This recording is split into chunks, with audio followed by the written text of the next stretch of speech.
कैसा लगेगा आपको ये सुन के कि एक माँ अपने ही 4 साल के बेटे को बेरहमी से कत्ल करता है। और ऐसा नहीं कि ये एक अनपढ़ महिला थी, बल्कि इनके पास बहुत सारी डिग्री और क्वालिफिकेशन भी थे, जैसे masters degree in physics specialising in plasma physics from the University of Calcutta, bachelors degree हासिल किया था फिजिक्स के ऊपर ऑनर्स करके from Bhawanipur Education Society College. और भी हैं जैसे post graduate diploma in Sanskrit from the Ramakrishna Mission Institute of Calcutta. फिर ये एक कंपनी खोलती हैं और उस कंपनी के CEO बनते हैं। इतने सारे अचीवमेंट, इतने सारे डिग्री, फिर भी ये दिमाग में आना और अपने ही बच्चे को मार देना, ये खून क्यों और कैसे किया गया, किस वजह से ये खून कर देने की सोच दिमाग में आया, आज इन्हीं वीडियो में डिटेल में जानने वाले हैं।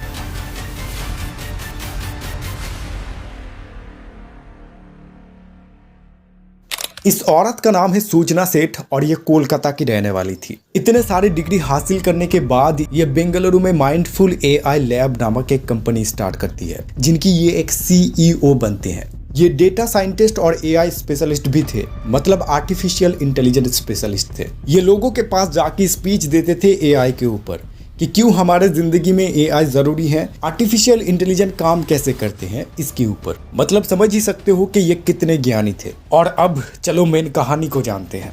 2010 में सूचना सेठ के साथ एक लड़के की शादी होती है जिनका नाम है वेंकटरमन, और करीब 8 साल बाद जाके 2019 में इनके घर में एक बच्चा जन्मता है। और फिर कोरोना की वजह से लॉकडाउन लगती है और सभी लोगों की तरह ये हस्बैंड वाइफ भी वर्क फ्रॉम होम करने लगते हैं, अपने घर से ही सारा काम करने लगते हैं। और इसी समय इन दोनों के बीच में झगड़ा होती है, दोनों ही एक दूसरे को हेट करने लगते हैं और झगड़ा इस हद तक बढ़ जाती है कि बात डिवोर्स तक चला जाता है। कोर्ट में इन्हें समझाने की कोशिश किया जाता है, लेकिन ये समझता नहीं है और इसी तरीके से 2022 में इन दोनों के बीच में डिवोर्स होता है। लेकिन ये कोर्ट कचहरी रुकता नहीं बल्कि चलता ही रहता है। और फिर 12 दिसंबर 2023 को कोर्ट ये डिसीजन लेती है कि बच्चे पे अधिकार दोनों का ही है, इसलिए पिता अपने बच्चे से हफ्ते में एक बार यानी रविवार अपने बच्चे से मिल सकती है। और इनके पिता हफ्ते में एक बार जाके इनके बेटे से मिलने लगते हैं। सूचना सेठ को इस चीज से दिक्कत होने लगती है, उन्हें गुस्सा आने लगता है।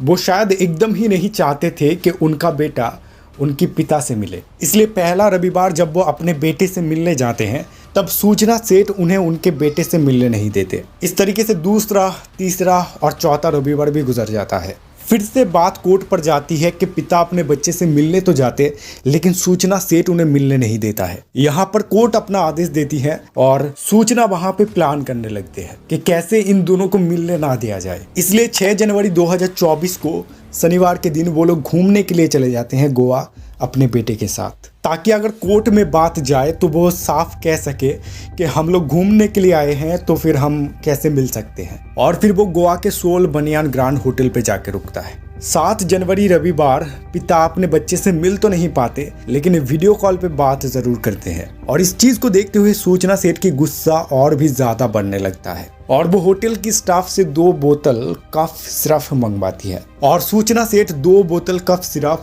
पूरा ही अपने बेटे को पिला देता है, जिससे वो बच्चा बहुत ही गहरे नींद में चला जाता है। और फिर एक तकिया लेके एक माँ अपने ही 4 साल के बेटे की मुंह और नाक के ऊपर दबा के उन्हें मौत की नींद सुलाती है।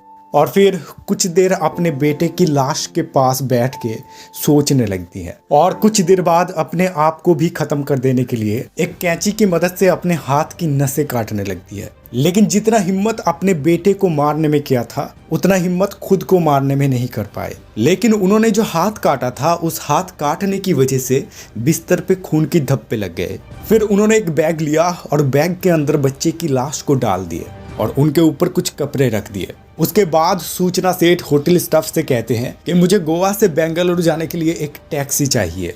होटल वालों को ये बात सुन के थोड़ा अटपटी सी लगी, क्योंकि गोवा से बेंगलुरु की दूरी लगभग 550 किलोमीटर है। होटल स्टाफ सूचना सेठ से कहते हैं कि आप कार के बदले फ्लाइट से जाओ, इससे आपकी समय भी बचेगा और आपकी पैसा भी बचेगा। फिर सूचना सेठ कहते हैं कि आपको जितना कहा गया उतना करो। होटल स्टाफ भी उतना दिमाग नहीं लगाते और एक कार उनके लिए बुक कर देते हैं। फिर टैक्सी आती है, सूचना सेठ अपने उस बैग को लेते हैं जिसमें अपने ही बच्चे की लाश को छुपाया हुआ है। और जब होटल से बाहर निकलता है तब होटल स्टाफ एक बात को गौर करते हैं कि जब वो आई थी तब उनके साथ एक बच्चा था, अब वो नहीं है। फिर सूचना सेठ उस कार में बैठते हैं और निकल जाते हैं उस होटल से। यहाँ पर सूचना सेठ ने अपना दिमाग लगाया था कि अगर वो फ्लाइट से जाएंगे तो वहाँ पे बहुत ही गहरे तरीके से हर एक चीजों की चेकिंग होती है, तो वहाँ वो पकड़े जाएंगे। इसलिए उन्होंने इतनी दूरी तय करने के लिए भी एक टैक्सी की मदद ली। और यहाँ होटल में होटल स्टाफ जाते हैं उस रूम को साफ सफाई करने के लिए जहां सूचना सेठ रुकी थी।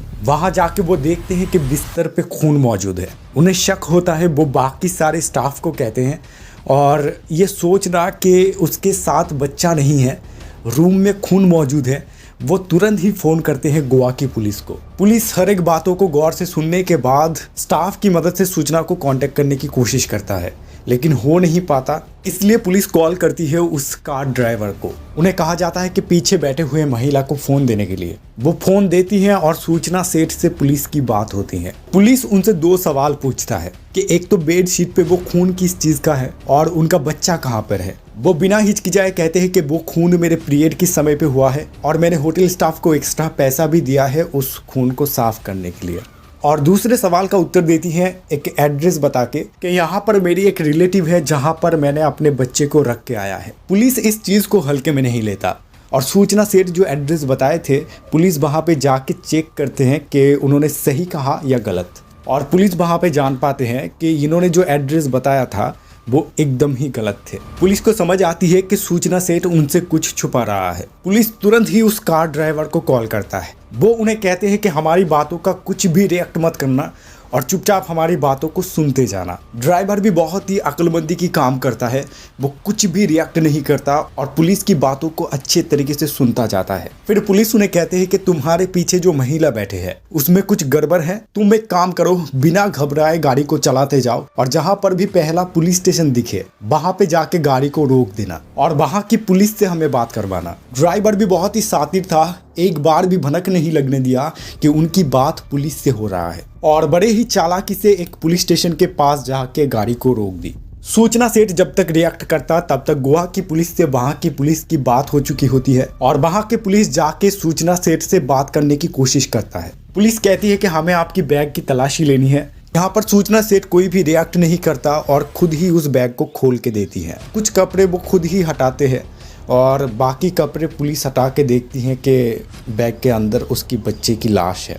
अब सवाल ये आता है कि एक माँ ऐसा कैसे कर सकता है। जैसा कि हम सभी लोग जानते हैं कि हमारी शरीर की जो भी संतुलन है वो हमारे पास नहीं बल्कि हमारे दिमाग के पास है। चाहे वो हमारी शरीर की मूवमेंट हो या हमारी सोच, हर एक चीज़ों को कंट्रोल करने वाली हमारे दिमाग जब काम करना बंद कर देता है तब क्या वो बच्चा, क्या वो माँ, क्या वो बीवी, क्या वो हस्बैंड कुछ भी नहीं देखता। इसलिए हम सभी लोगों को ओवर थिंकिंग से बचना है, ज़्यादा टेंशन करने से बचना है। खैर, वीडियो को एक लाइक और सब्सक्राइब ज़रूर करना और बांग्लादेश की इस कहानी के ऊपर भी एक वीडियो मौजूद है चैनल पे, आप यहाँ पर क्लिक करके देख सकते हो या फिर डिस्क्रिप्शन और कमेंट पे लिंक रहेगा, वहाँ से भी आप देख सकते हो। मिलते हैं नेक्स्ट वीडियो पे। जय हिंद।